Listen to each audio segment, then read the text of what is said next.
اعوذ باللہ من الشیطان الرجیم، بسم اللہ الرحمن الرحیم۔ لن کا مطلب ہرگز بھی نہیں، تنالو۔ دیکھیے تنالو کا روٹ میننگ کیا ہے؟ نون واو لام، نول، مطلب اس چیز تک پہنچنا جس کی انسان خواہش رکھتا ہو، ایسی چیز کو پا لینا، ایسی چیز تک پہنچنا جس کی انسان خواہش رکھتا ہو، ٹھیک ہے۔ تو نیکیوں کی انسان کیا رکھتا ہے؟ خواہش رکھتا ہے نا، ہر کوئی چاہتا ہے کہ ہم نیکی کو پا لیں۔ تو یہاں پر کیا ہے؟ ہرگز بھی نہیں، تنالو، تم پا سکو گے، برا، بر کس کو کہتے ہیں؟ نیکی کو۔ بر جو ہے با را را اس سے بنا ہے، اس کا مطلب ہوتا ہے جنت، خیر الہی، رحمت، رضا الہی، ٹھیک ہے، اور نیکیاں، یہ سب اس کے اندر آ جاتا ہے، ٹھیک ہے۔ ہرگز بھی نہیں تم پا سکو گے نیکی کو، حتیٰ یہاں تک کہ تنفقو، تم سب خرچ کرو۔ کس سے بنا ہے یہ؟ انفقا، انفقا ینفقو، انفق انفقو، اور لا تنفقو یعنی تم خرچ کرو۔ ہرگز بھی نہیں، کیونکہ یہاں پر نیگیٹو آ رہا ہے اس لیے یہاں پر تنفقو ہے۔ ہرگز بھی نہیں تم پا سکو گے نیکی کو یہاں تک کہ تم خرچ کرو، مما، من پلس ما، کیا ہو گیا؟ اس میں سے، جو تحبونا، اس کا روٹ کیا ہے؟ ہا با با، حب، تم محبوب رکھتے ہو، یعنی محبوب مطلب پسند، تم پسند کرتے ہو۔ یہ کیا ہے؟ یہ بھی مضارع ہے۔ وما، اور جو، تنفقو، تم خرچ کرو گے، من شیئن، کوئی چیز، فإن اللہ، تو بے شک اللہ، بھی، اس کو، علیم، بہت جاننے والا ہے۔ اب یہاں پر خرچ کی بات ہو رہی ہے کہ ہرگز بھی تم نیکی کو نہیں پا سکو گے جب تک اس میں سے خرچ نہ کرو جس کو تم پسند کرتے ہو، ٹھیک ہے۔ حدیث میں آتا ہے کہ جب یہ آیت نازل ہوئی تو صحابہ کرام نے اپنی اپنی چیزوں کا جائزہ لیا اور جو چیز ان کی نظر میں سب سے زیادہ پیاری تھی اس کو اللہ تعالیٰ کی راہ میں دینا شروع کر دیا۔ حضرت ابو طلحہ کے بارے میں آتا ہے کہ وہ بہت مالدار صحابی تھے اور مسجد نبوی کے سامنے ان کا ایک باغ تھا جس کا نام تھا بہرہ، کنواں تھا اس کے اندر، اس کے نام پر وہ باغ کا نام پڑا بہرہ۔ اس باغ میں کبھی کبھی حضور پاک صلی اللہ علیہ وسلم بھی تشریف لے جایا کرتے تھے اور یہاں تک کہ اس کا خوش ذائقہ پانی بھی پیا کرتے۔ جب یہ آیت نازل ہوئی تو تب حضرت طلحہ رضی اللہ تعالیٰ عنہ حضور پاک صلی اللہ علیہ وسلم کے سامنے آئے اور کہا، یا رسول اللہ، میرا تو سب سے زیادہ پیارا مال میرا وہی باغ ہے، میں آپ کو گواہ بنا کر کہتا ہوں کہ میں اس کو فی سبیل اللہ صدقہ کرتا ہوں۔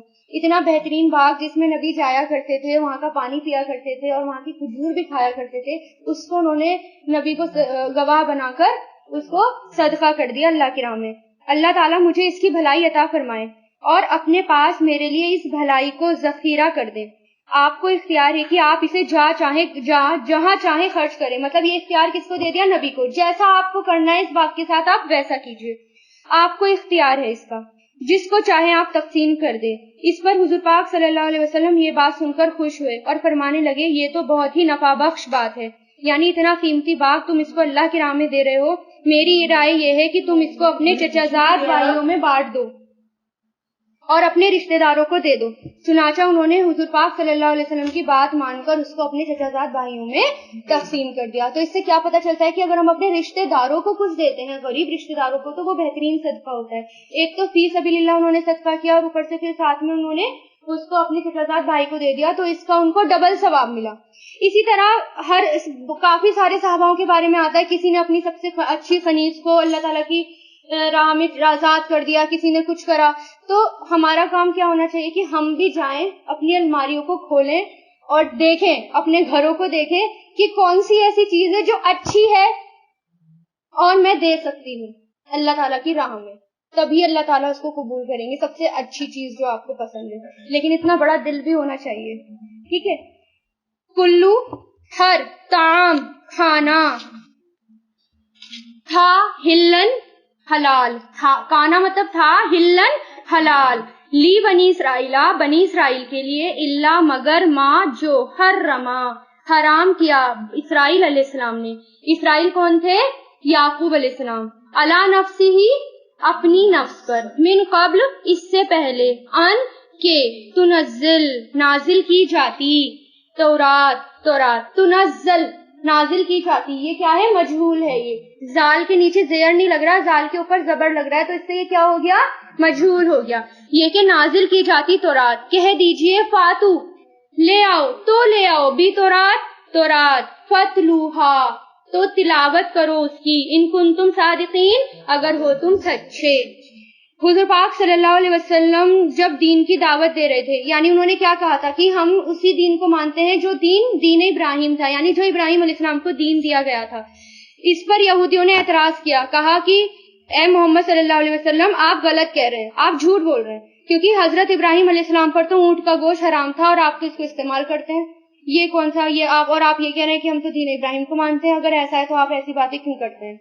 تو اس پر یہ آیت نازل ہوئی کہ ابراہیم علیہ السلام کے اوپر وہ گوشت حرام نہیں تھا۔ اصل میں کیا ہوا تھا کہ جتنی بھی کھانے پینے کی چیزیں شریعت نے جائز کی ہیں، قوم بنی اسرائیل کے لیے بھی وہ جائز تھی۔ ہاں، حضرت یعقوب علیہ السلام نے اپنے اوپر اونٹ کا گوشت اور دودھ استعمال کرنا حرام کر لیا تھا، جس کی وجہ یہ ہوئی تھی کہ حضرت یعقوب علیہ السلام کو عرق النساء کا مرض ہو گیا۔ اس سے شفا حاصل کرنے کے لیے انہوں نے نظر مانی کہ اے میرے پروردگار، اگر تو مجھے اس مرض سے چھٹکارا دے دے تو میں اپنی سب سے زیادہ پسندیدہ چیزیں یعنی اونٹ کا گوشت کھانا چھوڑ دوں گا۔ پھر اللہ تعالیٰ کی طرف سے وحی نازل ہوئی جس میں پوری قوم بنی اسرائیل پر اس کو حرام کر دیا گیا، کیونکہ انہوں نے بنا وجہ اپنے اوپر حرام کری تھی۔ حضرت یعقوب علیہ السلام نے تو کسی وجہ سے نظر مانی تھی اس لیے حرام کری تھی، لیکن بنی اسرائیل کو، پوری بنی اسرائیل کو سزا کے طور پر وہ ان چیزیں حرام کر دی گئی تھی۔ لیکن اس وقت ان کی شریعت میں یہ تھا کہ مطلب نظر مان کر کچھ چیز اپنے اوپر حرام کر دو، لیکن اب ہماری شریعت میں یہ نہیں ہے، ہم کوئی بھی چیز اپنے اوپر حرام نہیں کر سکتے، بھلے ہی ہمیں کچھ چیز اچھی نہیں لگ رہی کھانے میں، لیکن ہم اس کو اپنے اوپر حرام نہیں کر سکتے، تو یہ ہماری شریعت میں نہیں ہے۔ اس لیے یہ مت سوچنا کہ مجھے گھیا پسند نہیں ہے تو میں اس کو اپنے اوپر حرام کر دوں گھر جا کے، تو آپ اس کو حرام نہیں کر سکتے، بھلے ہی آپ اس کو تھوڑا سا کم نہ کھائیں لیکن دوسروں کو نہ کھائیں۔ اب اس سے کیا ہوا، ابراہیم علیہ السلام، یعقوب علیہ السلام کے دیکھا دیکھی ان کے فالوورز نے بھی کیا کرا، اپنے اوپر وہ چیزیں، ان چیزوں کو حرام کر دیا۔ اس پر نبی نے کہا کہ اگر تم سچ کہہ رہے ہو تو ٹھیک ہے، تو رات تو بعد میں آئی تھی، وہ تو اس میں تو سب پتا ہے کہ کیا کرا تھا یعقوب علیہ السلام نے، کیا نہیں کیا تھا، تو ٹھیک ہے لا کر دکھاؤ تو رات، اگر تم سچے ہو، اس میں اگر ایسی بات کہیں لکھی ہے تو لا کر دکھاؤ۔ اس پر وہ بہانے بنانے لگ گئے، جھوٹ موٹ کرنے لگ گئے، بہرحال وہ آئے تھے نہیں لا پائے۔ ٹھیک ہے،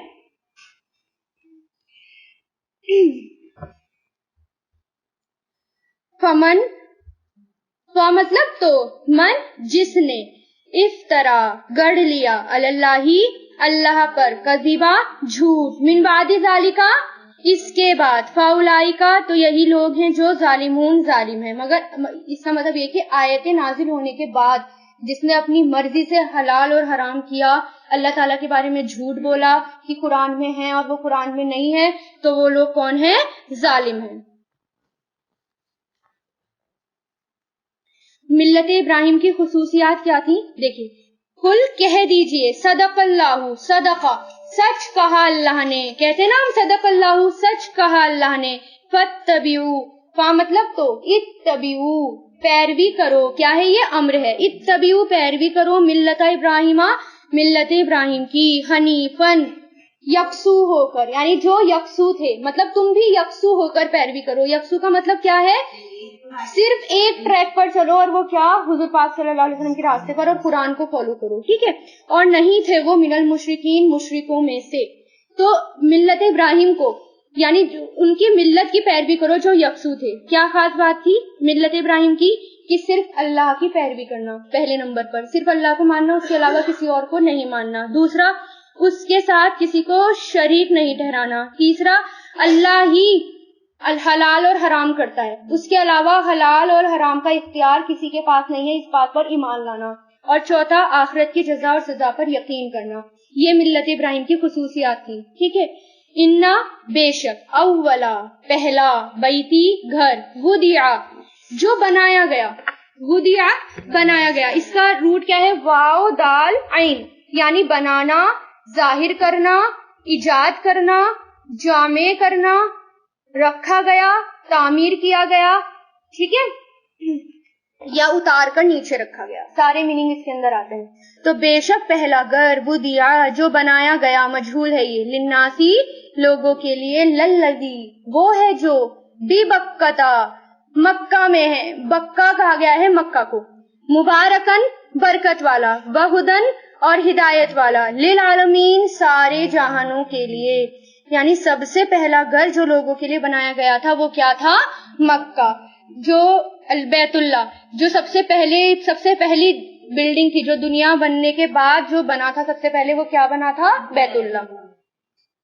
فیہی اس میں آیتن نشانی ہے، بینات کھلی ہوئی، مقام ابراہیمہ مقام ابراہیم ہے، ومن اور جو کوئی دخلہ داخل ہوا اس میں، کانا وہ ہو گیا، آمنن امن والا، وللہ اللہ کے لیے ہے، الناسی لوگوں پر، حجو حج کرنا بیت اللہ کا، من جو کوئی استطاعت رکھتا ہو، طاقت رکھتا ہو، الیہ اس کی طرف، سبیلن راستے کی، ومن اور جس نے کفرا کفر کیا، فإن اللہ تو بے شک اللہ، غنی ہے، علی العالمین سارے جہانوں پر، یعنی سارے جہانوں سے بے نیاز ہے، غنی ہے، بہت دینے والا ہے. اب یہاں پر بیت اللہ کی تعریف کی گئی ہے کہ جو سب سے پہلا گھر جو بنایا گیا تھا وہ مکہ میں ہے، اور اس کے اندر کیا کیا خصوصی بات ہے.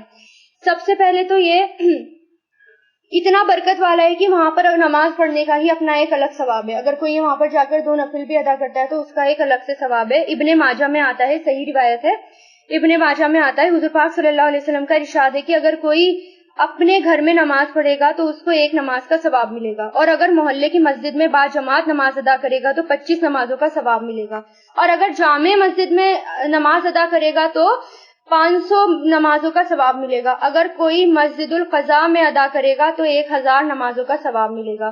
اگر کوئی مسجد نبوی میں ادا کرے گا تو 50,000 نمازوں کا ثواب ملے گا، اور اگر کوئی مسجد حرام یعنی خانہ کعبہ میں ادا کرے گا تو پورے 1,00,000 نمازوں کا اس کو ثواب ملے گا. اور یہاں پر برکت والا کیا ہے کہ وہاں پر ایک تو وہاں کی بنجر زمین تھی اور بالکل ریگستانی ایریا، کچھ بھی وہاں اگ نہیں سکتا، لیکن اس کے باوجود وہاں پر ہر چیز اویلیبل ہے، ہر چیز وہاں پر پہنچ جاتی ہے اور بہت اچھی کوالٹی کی. ورنہ آپ دلی میں دیکھیں تو جو چیز آپ خریدیں گے ماشاءاللہ وہی کیمیکل سے بھری ہوگی اور بہت خراب کوالٹی والی ہوگی، لیکن وہاں پر ہر چیز عمدہ کوالٹی کی پہنچائی جاتی ہے. اور تیسری بات کیا کہ وہاں پر امن، جو بھی وہاں پر داخل ہو گیا مطلب وہ وہاں پر امن سے رہے گا، وہاں پر اس کو کوئی کسی بھی طرح کی پریشانی نہیں ہوگی، یہاں تک کہ اگر مجرم بھی داخل ہو جائے تو اس کو وہاں سزا نہیں ملے گی. ٹھیک ہے. چوتھی بات یہ کہ وہاں پر حج کرنے کو اللہ تعالیٰ نے فرض کر دیا جس کی وجہ سے ہر کوئی وہاں تک پہنچ جاتا ہے، جس کے اندر طاقت ہوتی ہے وہ وہاں پر پہنچ جاتا ہے. اگر حج اللہ تعالیٰ فرض نہ کرتے تو بہت لوگ شاید اس بات سے محروم رہ جاتے ہے نا، بہت لوگ رہ جاتے، وہاں ہر کوئی پہنچ جاتا ہے. ایک تو یہ خصوصیت ہے، تو یہ اس لیے اللہ تعالیٰ نے اس کو کیا بتایا؟ مبارک اور ہدایت.